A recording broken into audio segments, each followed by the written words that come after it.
So today we're doing a meeting. This is our first ever virtual meeting. We're doing a live broadcast with not only our speaker, David Stack, but as many of our Garden Club's members as we could get. We are also live on Facebook, which is super exciting.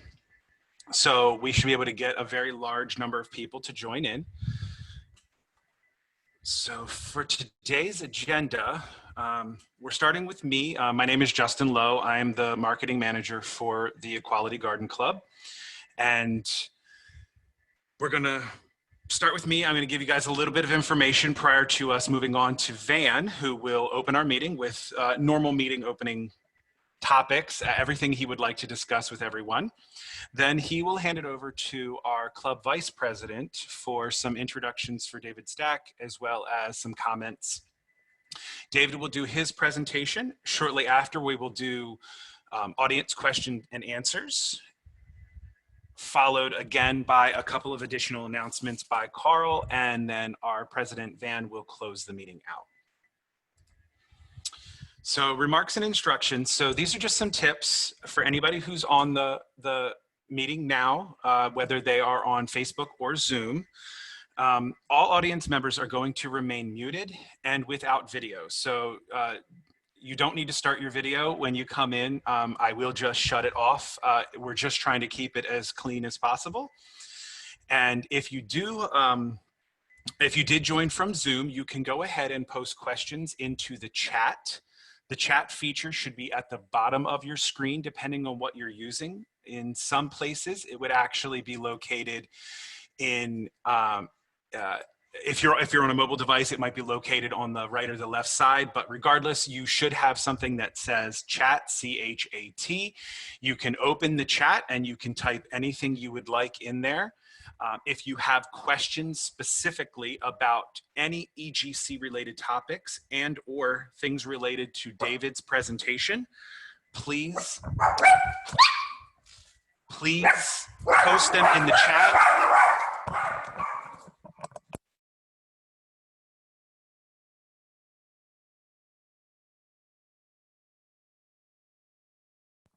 Sorry about that, dogs. The joy of doing one of these at home. So if you have any questions at all in the Zoom meeting, please post them in the chat. You're absolutely welcome to ask any questions that you like. We can't promise that all questions will be answered, but if a question is not answered during the chat, we actually would like to be able to email you. So make sure that you're on our email list, which is very easy to sign up. Just go to equalitygardenclub.com and you can sign up for our email list there. If you do get disconnected, you're absolutely welcome to rejoin us at any time. If the meeting is full, please try to join us through the Facebook Live event. If the meeting is not full, feel free to join us right back into here. Disconnections do happen with some regularity, but they it's not necessary to freak out. You just have to click that link again. You'll be added right back into our waiting room, and I'll go ahead and admit you back into the meeting. If you're joining us from Facebook Live, feel free to post all the questions you like in the comments below the video. We will have Carl reviewing all of those, and he can let you know what can be answered and what can't be. He'll be posting questions to me, and I'll be posing them to David. Feel free to click the little share button if you're on Facebook and share it with your friends and family. Everybody is welcome to join as they would like. So the roles and responsibilities for this, very briefly. Again, I'm Justin. I'm going to be the producer. I'm going to kind of be behind the scenes. I'm going to let everybody know what's going on, and I'm going to make sure that it kind of flows cleanly. You hopefully won't have to hear from me very much, except for during the question and answer period and right now. Carl, our vice president, will be monitoring everything through Zoom, and he will be looking for your questions. He'll be answering things as he can, and hopefully you'll get your questions answered. This is a first time for us, so please be patient as you can. And Mario will be our moderator on Facebook. So again, as you are asking questions on Facebook, try to do it on the main video, not videos that have been shared into other groups, because that way your question can be seen by Mario. So I hope everyone understands everything. If you do have questions, again, please feel free to post them into the Zoom chat and we will try to get to them as quickly as possible. But for now, I am going to try to locate Van and I'm going to bring him on so that he can actually do his opening remarks. Well, welcome to our first virtual Equality Garden Club meeting. As you can tell, we're having a few glitches. We're learning how to walk. We haven't been able to run yet, but I hope at this point everybody's comfortable, that you have some snacks there. You have the liquid refreshment of choice before you, and you are just settled in and nice and comfortable. Though I'm unable to see you, I'm very happy and very glad that you are participating with us. So those of you who've known me before, you may not recognize me, or perhaps you do. I've just grown a beard. The coronavirus does things to you. The last time I sported the beard, it had color. But years after the sun, working in the sun gardening, it got bleached. So I have to deal with it now. This inaugural meeting, the virtual meeting, just happens to occur on the same month as the first official meeting of this club 10 years ago. The board of directors of our club is planning, once our normal schedule of in-person meetings resumes, to have a proper 10th anniversary celebration. And I do want to emphasize to our members, celebrate. As soon as we know what's going on, you will find about, and we're going to party, okay? Now I have a couple of announcements. Let's move on quickly. I think we all know about the fact that the tropical plant fair for this year had to be canceled. Excuse me. We have been looking into next year's plans, and we've decided that there's no weekend in the high season, there's a festival season where there isn't some kind of conflict with other festivals. But what we did is we contacted all of our vendors who had signed up for the canceled one, and we got a really good response from them, and 75% agreed with us that the first weekend in March would be the best choice for next year. So I can announce now that the 2021 Tropical Plant Fair will occur on March the 7th and 8th at Richardson Park in Wilton Manors. We know of no local fairs or festivals from Miami north into Palm Beach that have set a date. We will be the first ones to have a fixed date. So I want to remind you, put it in, ink it in on your calendar. March 7th and 8th, we're going to have a lot of fun. Okay, I want to commend and applaud the Equality Garden Club's Green Initiative Committee members, Gary Patonka, Glenn Wilson, and David Stack, who happens to be tonight's speaker, by the way. And what we have is they have worked for months on this project, what we call the Green Initiative, which is to eliminate the use of pesticides and herbicides in our local public parks. The greatest appreciation for all this work should go to Gary, who has chaired the committee and spent many, many hours acting on it, right? He was our liaison to the various groups, and he had to coax the cities of Oakland Park and Wilton Manors to participate, which they're going to do. Unfortunately, the coronavirus rears its head again, and it's affected everyone, and the training and the implementation of this program has been delayed as a result. We were hoping that Beyond Pesticides, which is the nonprofit group that does this, can participate and implement this thing this summer, but we don't know, and we're going to try and keep you posted as we learn more. That is what we're going to try and do. So hopefully this summer, we're going to start not polluting our grounds. That would be a nice idea.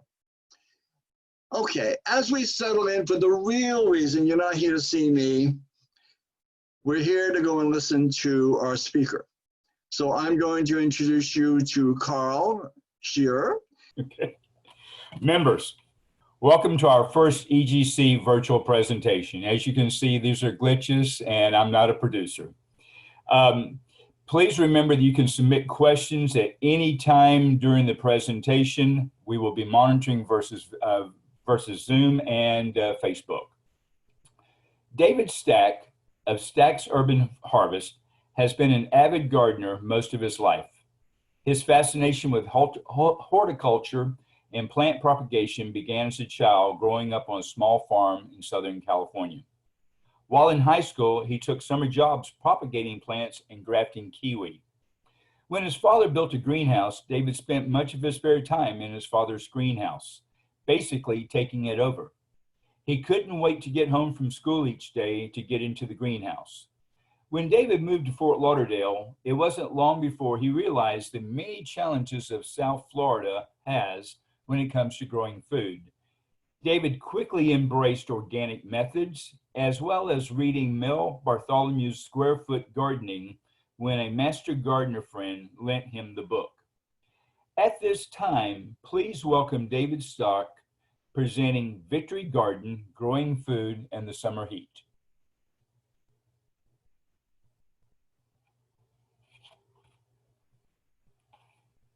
Video. Hello, can you hear me? Okay, so I'm David Stack, Stack's Urban Harvest, and I'm gonna be switching back and forth from, I don't know if you heard what I just said. Yes. You should be good to go. Okay, Good. thanks. How's it growing, everyone? So let's see, I'm passionate about growing plants and especially growing food. And let's see, we're in a really difficult time with this pandemic, and many of us have been laid off or furloughed like I've been. Right now we, a lot of people have a new interest in victory gardens and growing their own food. And my goal is to try to help people to do that without making the same mistakes that I did when I first came to Florida and started my first years of trying the trial and error and finding out, oh, I can't grow these things in the poor soil or so many bugs, okay, first of all, I grew up in Southern California. It was very different in growing a garden than it is here. We have special challenges. So what I want to do is go over some plants mainly that thrive in our summer heat and that I wish that I knew about, years ago. And I also want to go over, let's see if I can share my screen here. And all right. Okay, you should see my screen now. All right, so growing food in South Florida's summer heat. And it should go on to the next slide. Okay. All right, at the end, I'm gonna be answering, I got some questions ahead of time. And so if you see your question here already, then you may want to think of another question to ask at the end, but I'm gonna go over these. I'll go over some sources of where to get the plants and seeds. The thing is, when I did my first video for Stack's Urban Harvest on my YouTube channel, I'm gonna switch back here for a second. Stop share. So I started a YouTube channel. As I told you, I want to help people grow their own food here in South Florida and other similar climates, and not make the same mistakes. So my YouTube channel, Stack's Urban Harvest, is focused on that. And I uploaded the first video. And the question that I was asked the most is, where can I find these plants? So I'll go over that at the end, as well as those other questions. Here we go, back to sharing this. I need to get used to switching back and forth. Excuse me. All right. Victory gardens. So in World War II, Victory gardens provided 40% of the vegetables in America, and that was the estimate they had in 1944. So the plants that thrive in our summer heat, in the summer heat, I'm going to start out with holy basil. It's an adaptogen herb. Oh, the reason I want to start with holy basil, it is, it helps with stress. And during this time, we are under a lot of stress. And so I love that this is a perennial, and that it, let's see, it can grow in full sun, full shade. And it's, so it's once you get it going, you never have to plant it again because it just keeps reseeding itself. And so the next one I have is KATUK. KATUK is also a perennial and grows well in full sun, full shade. I found out it is definitely not drought tolerant before it gets established. It tastes like peanuts, and it has a lot of protein in it, like moringa, probably not quite as much as moringa. We're going to go over that too. Okay, South Seas salad tree is one of my new favorites, aka Kiko's Crump. Another perennial, looks great in the landscaping. It's related to okra, often called the edible hibiscus, unedible hibiscus. It grows well in partial shade. I've learned that it does not, let's switch back. So I've learned that with my first plant, it prefers morning sun and afternoon shade. That's summer, hot, from noon on. It just doesn't handle that nearly as well. All right. Cranberry hibiscus. It's so beautiful, and also the flower, I'll show you the flower later. It's a short-lived perennial. So, you know, after it starts to blossom like crazy in the fall, and then in the winter it just kind of dies out, and then it reseeds itself usually. Likes full sun, tolerates partial shade. I'll try not to rush through this so quickly. I tend to do that.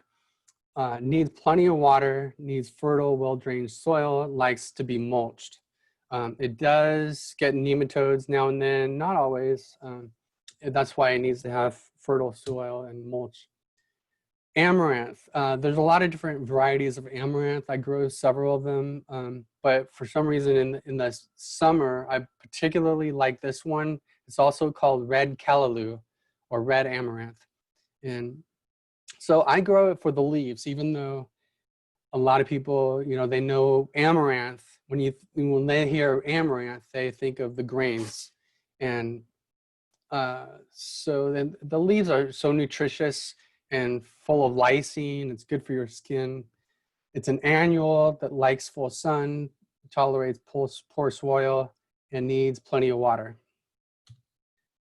Malabar spinach is a beautiful vine. Another one in my category of edible landscape plants that is just delicious. I love it in my green smoothies. Some people don't really care for the taste. I love it. Let's see. So it's another short-lived perennial, full or dappled sun, and pest tolerant. It does occasionally get nematodes. Nematodes, if you don't know, it's a soil parasite. I'll maybe touch on that a little later. That's another video. While I think of it, let me switch over. Okay, so nematodes, just real quick. When I first started gardening here, my neighbor across the street, she heard that I was growing tomatoes, and she's like, "Oh, the nematodes, they're awful." I'm like, I've been gardening. You know, I grew up gardening. I love gardening, and I've never heard of nematodes. I won't have that problem. Nematodes became my worst nemesis. And I could do a whole lecture just on what I've discovered, because I was determined to find answers. Even went to the Florida University and talked to a professor, I'm not sure if this is the correct term, nematodologist, or, you know, what he's dedicated on nematodes. There's good nematodes, bad nematodes, root knot nematodes. You don't know that you have a problem until you pull up the plant and see the roots and see the knots on the roots. So pretty soon I'm going to be covering my beds, my cool season plants. I'm going to be pulling out starting at the end of this month, and I'm going to solarize my beds all summer long. I'll cover all this in a video on my YouTube channel, Stacks Urban Harvest. And we're going to switch back to sharing the screen. Okay. Moringa. This is the most nutritious thing you can grow. It's a dynamic mineral accumulator. So the nutrients are pulled up from the roots as the roots are mining for the nutrients, and it brings it up into the leaves. And actually, I've got some right here I want to show you. So here's a little moringa seedling. I'm gonna have, I've got plenty of seeds, so I'm gonna get a bunch of these started and made available to people. But I have a special variety of moringa that grows enormous pods. You see that on this? Okay. So this is a dwarf variety of moringa, but it's still, you know, I still have to keep it cut back, and it's recommended that you keep it cut back to like 5 feet. Keep cutting. As you cut it back, it actually looks better. Otherwise, it's just not an attractive tree if you just let it grow on its own. The flowers are edible. I make a tea out of this. If you saw the list of the questions, you know, I'll talk more about this later, about things that you can, ways that you can get moringa into your diet, because it's so nutritious. And I always make sure that we have plenty of moringa tea. And this is some of my moringa tea. And these are baby pods, which can be eaten or fermented. I'm getting ahead of myself. I was going to talk about that later. Okay.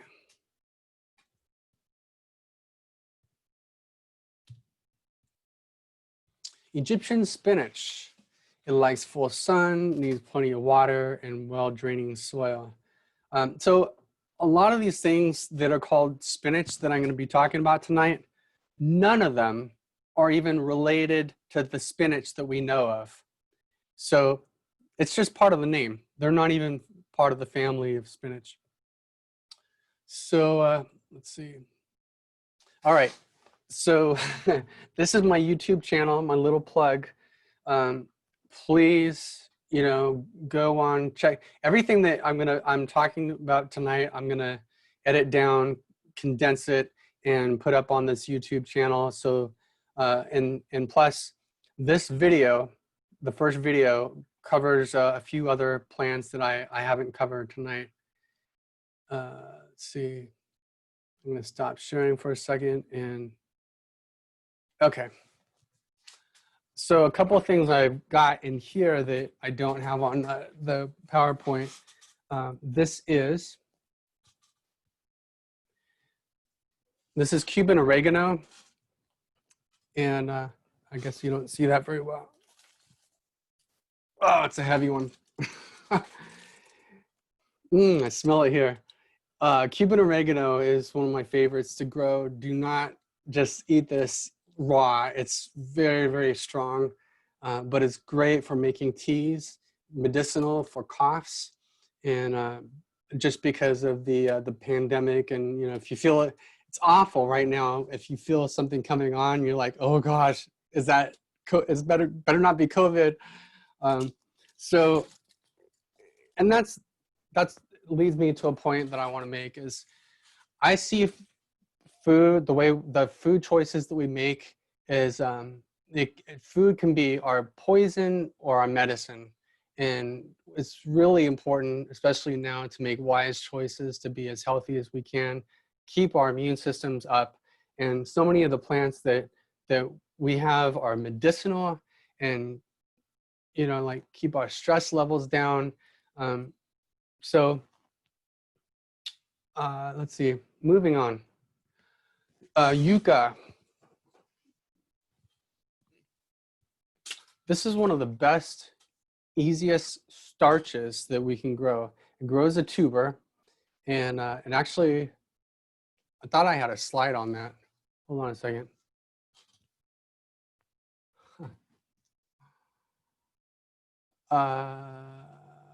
Slide of, oh, okay. I'm covering that in my question and answers. All right, so yucca, there's like 3 plants in here. You can just rip them out, rip them apart. And in fact, if you make a cutting, you could almost just like toss this on the ground and it'll probably grow. What they recommend though is the big woody ones are the best, about 10 inches or so. And the deeper that you plant it, the more tubers you'll get, because because each node will produce a tuber. And so, but leave like 3 nodes above the ground. So that's the way you can get them. I'm glad I didn't get the ceiling fan up there. So I can make quite a few plants out of this.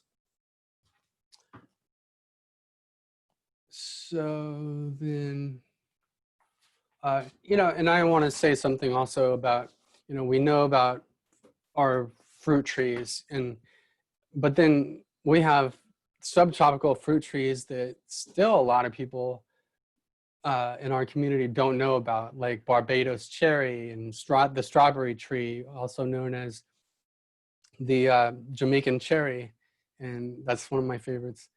You know, and banana, there's some bananas that I harvested the other day, you know, but here's a fruit plant. And of course, banana is not a tree, it's a plant.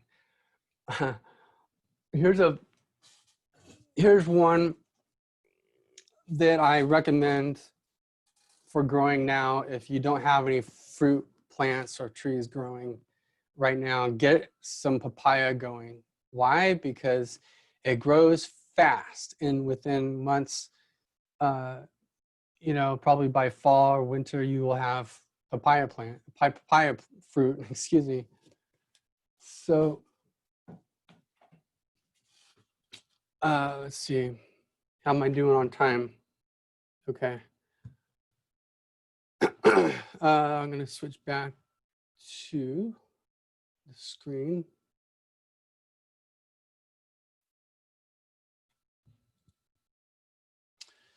Questions and answers.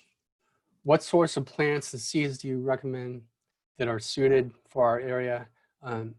Baker Creek Heirloom Seeds is my go-to place. Rareseeds.com.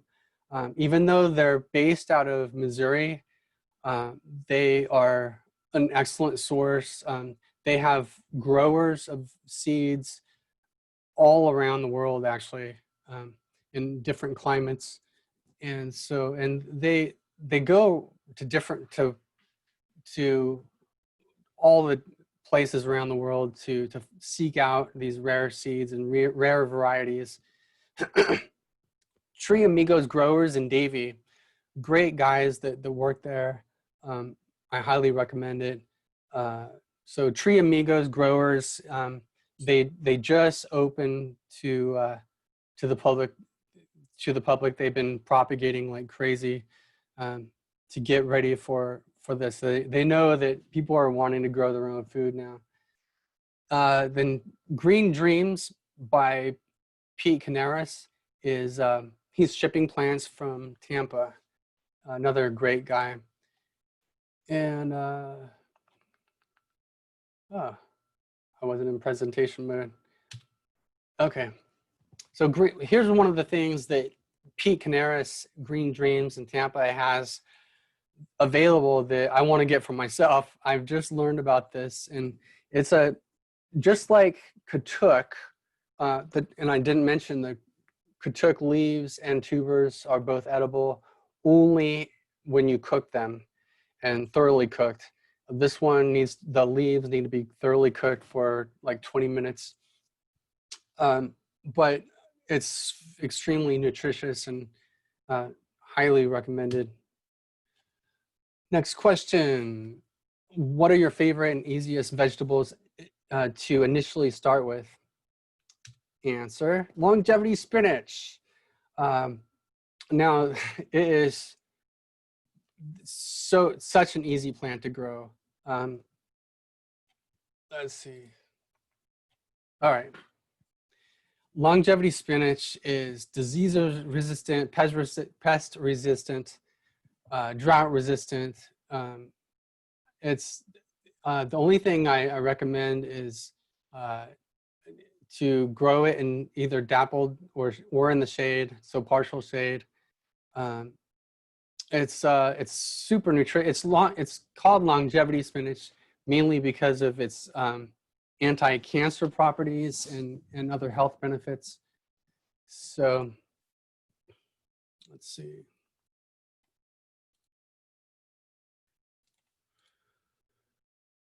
Do you use composting for the Victory Garden? Why or why not?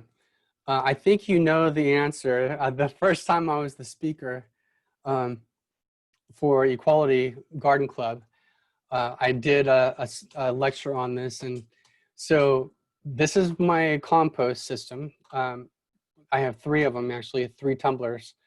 And so why? Because compost is a great equalizer, especially when it comes to pH balance. Number 2, it adds beneficial microbes, nutrients, and minerals to the soil. So, and of course, biology matters. The left side has the biology, the other side does not.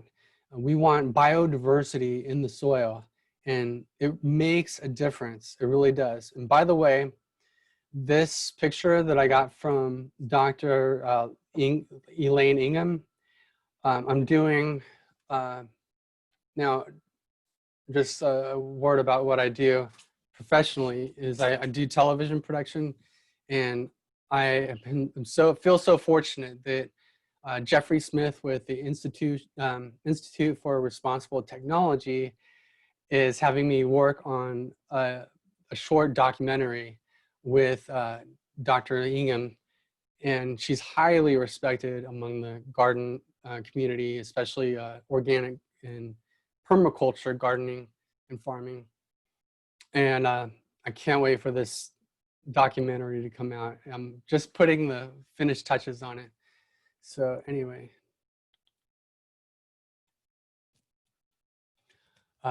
next question. What are the ways you can prepare and eat moringa? Okay. You can sprinkle the leaves in salads and smoothies. You can make moringa tea, which I make plenty of, either with fresh or dried leaves. And by the way, the picture at the bottom, my mother-in-law got a picture of me one morning, first thing in the morning when I have a moringa morning. I can get the best moringa from the roof of our house. So that's me with the morning moringa.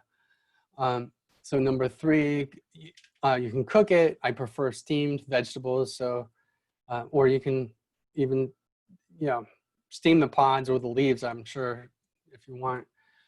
Or pickle the, oops, got ahead of myself. Or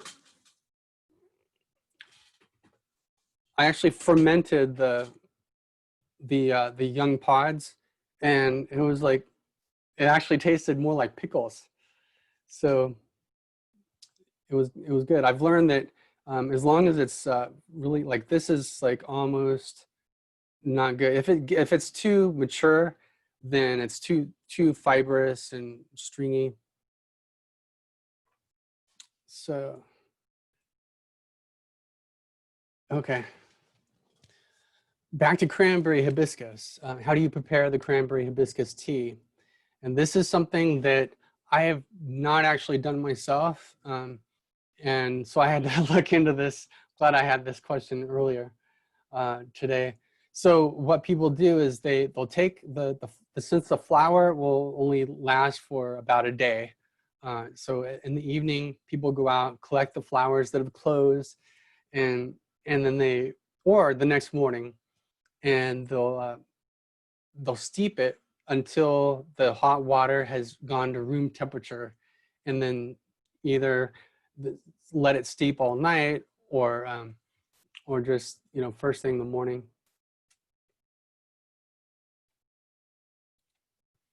Okay, next question. What's the easiest vegetables to start?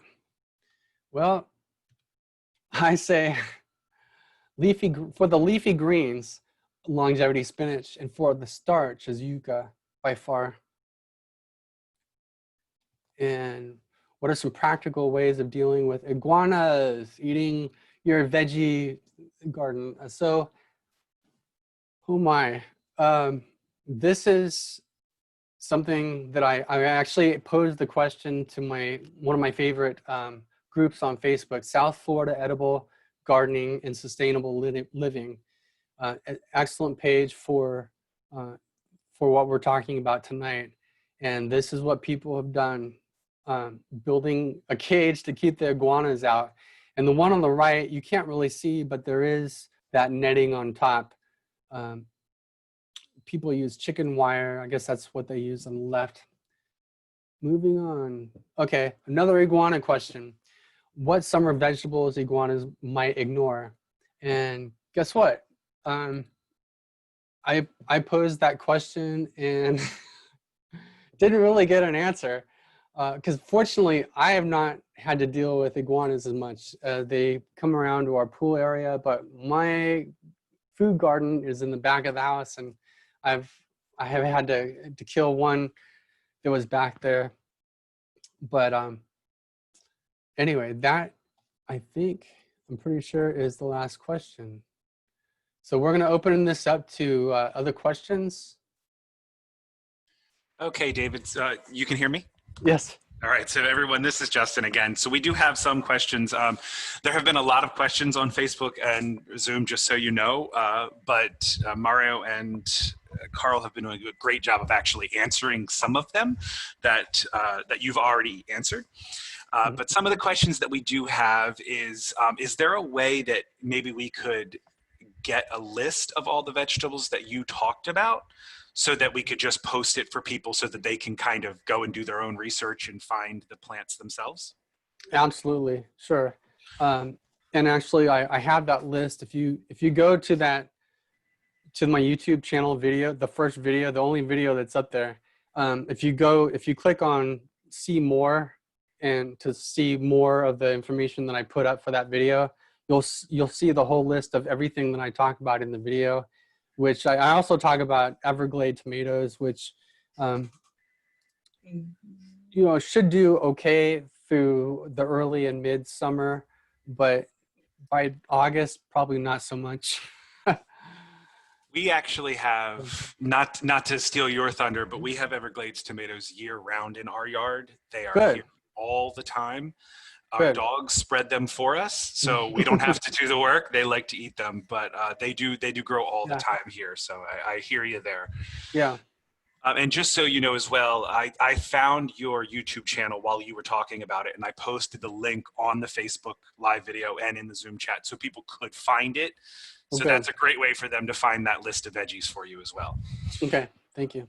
Another question is, how long would it take a moringa to grow so that people could actually harvest parts of it? Okay, well, it really depends on what time of year you're planting it. In the fall and winter, it's not going to grow as fast.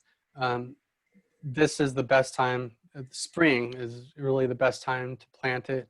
And within, I would say, within 3 months, you should be able to start getting enough foliage to where you can start harvesting the leaves from it. Wow. Okay, great. Yeah. And do you have any particular varieties of yucca that you would recommend? We've had people doing research while you've been talking, and they're throwing all these varieties out, but is there any particular variety that you would recommend? Actually, yucca is fairly new to me. Someone gave me a cutting of this.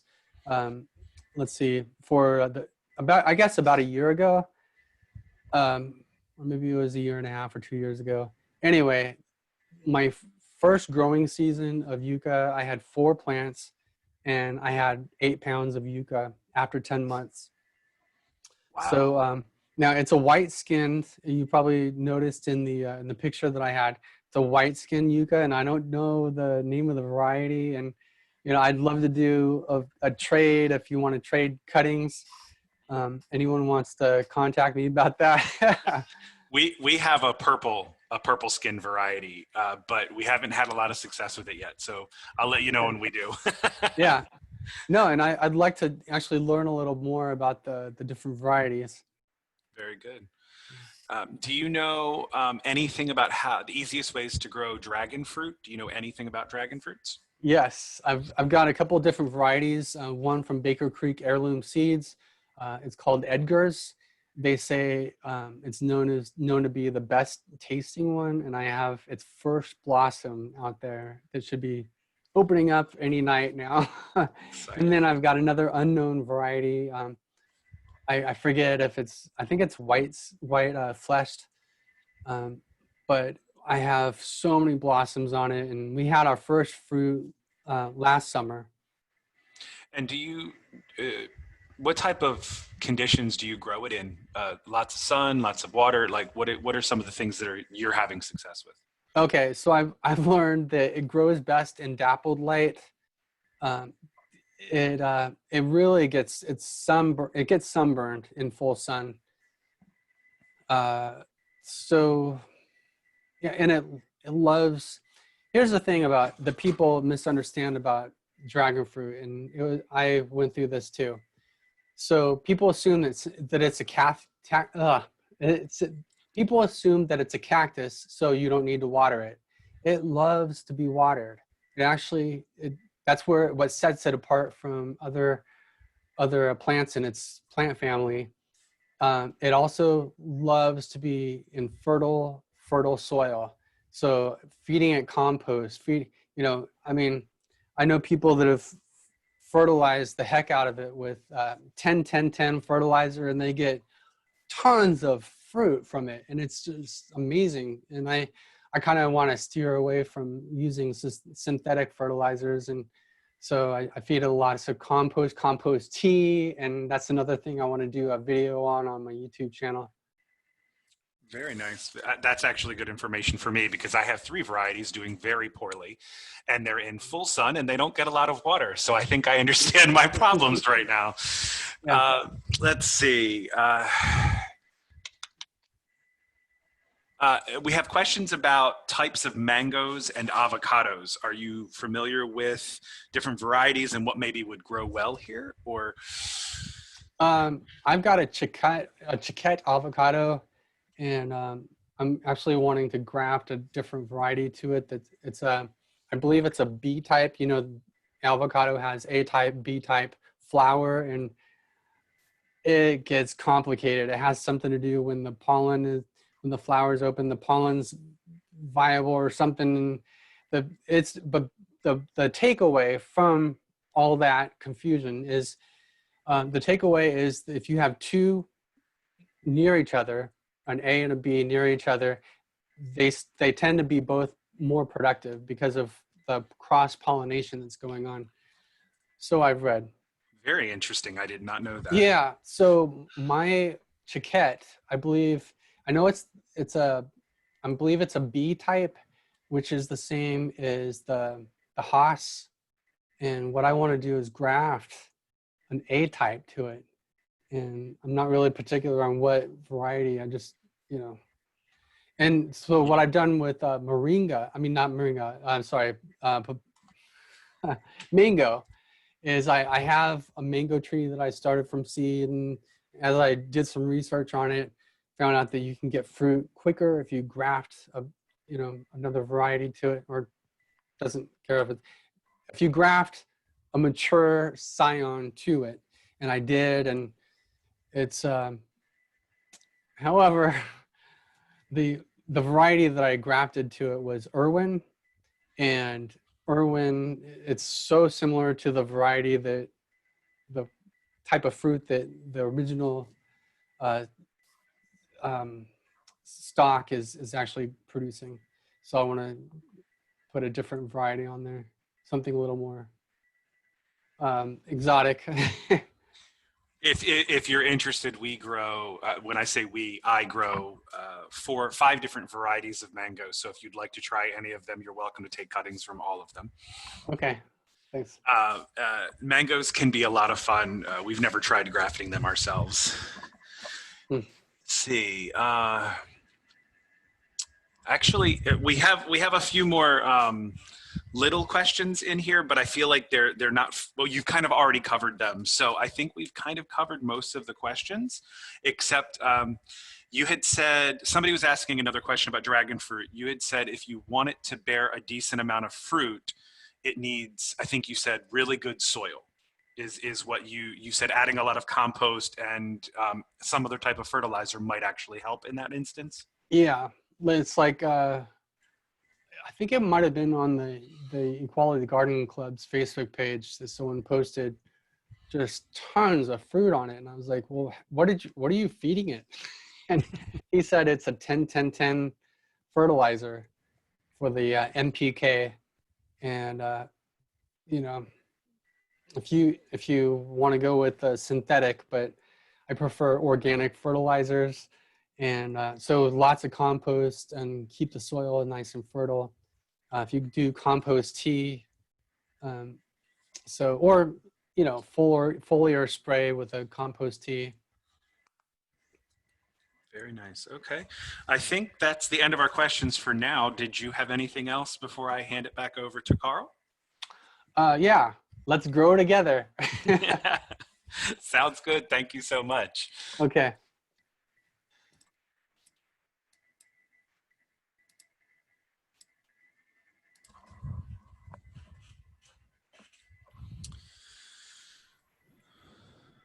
All right, Carl, are you good to go? Am I on? You are. All right. First of all, David, thank you so very much for our first virtual presentation. We can't thank you enough for this. We had obviously a very good turnout. As we had asked earlier, if there's questions, comments, we encourage those. We're obviously looking for ways to improve. We realize this was our first, and obviously we want to get better with this. This is obviously something we're going to be doing in the future. In fact, speaking of, for next month, we will be having our June 17th virtual presentation with Adam Pitcher from the University of Florida. Adam will be speaking about native and invasive vines of Southeast Florida. With that, we'll turn it over to Van. Thank you. Thank you very much, Carl. Give me 1 second. I'm going to get Van going here. I've lost you in the list, Van, so give me 1 second. I'm going to find you real quick.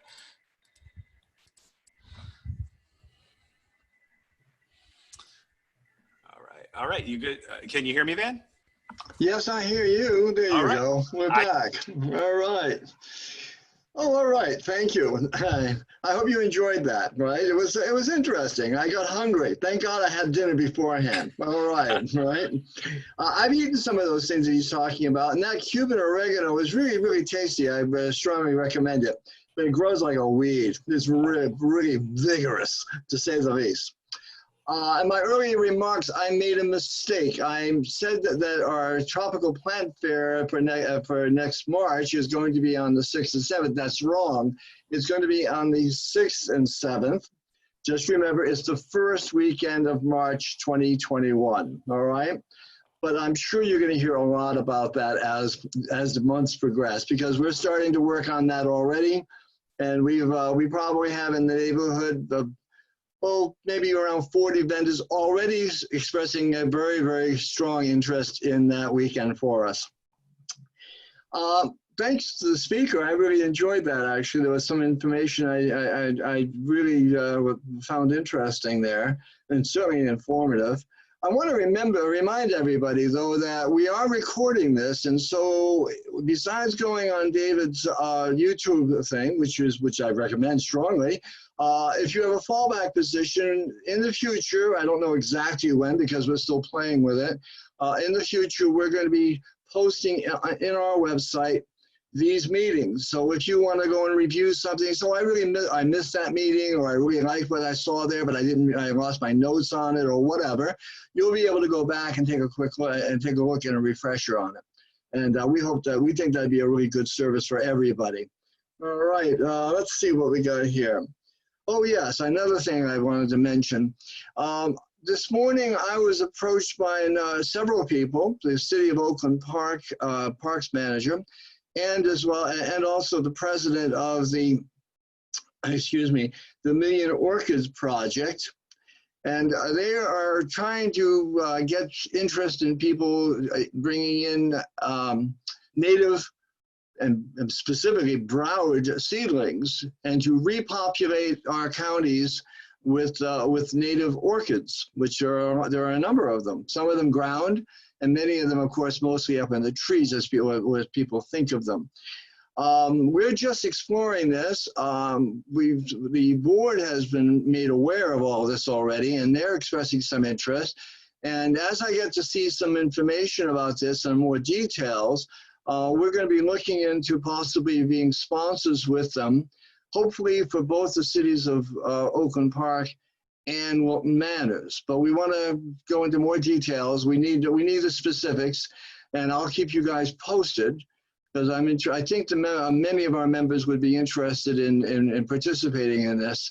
And it certainly dovetails in with something else I mentioned earlier, which was our efforts to go and get rid of pesticides and herbicides in the playgrounds and in the public where our families all entertain themselves.